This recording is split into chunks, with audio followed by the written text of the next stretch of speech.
ne sot vuajmë disa pasoja shëndetësore të problematike që vinë si pasojë e këtij ritmi zhvillimi. Dhe ritmi i zhvillimi ne kemi parasysh një numër ose për të kuptuar edhe impaktin e drejt për drejt në qytetin ton sa i përket shëndetit. Tirana, pa diskutim, një qytet shumë i bukur, ka një ritëm zhvillimor të vlefshëm, por tejkalimi ja çdo logjike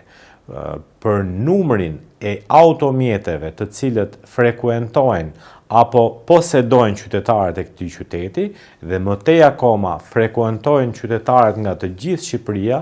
në një ditë të vetme, duhet të jetë një numër rekord i papranueshëm për standardet rrugore në të cilët ato lëvizin, po themi, janë edhe ndocit ndoshta kryesor të ajrit në këtë qytet. Pastaj, po të hymë edhe tek cilësia e karburanteve, me të cilët këto automjete lëvizin, kjo pasojë shëndetësore mbi ngarkohet apo e tejkalon normën e lejuar. Dhe po të vëmë re, ne në statistikat e Organizatës Botërore të Shëndetësisë, Tirana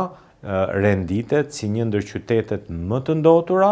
jo vetëm në rajonin e Ballkanit, por edhe në kuadrin e qyteteve më të ndotura ndërkombëtarisht.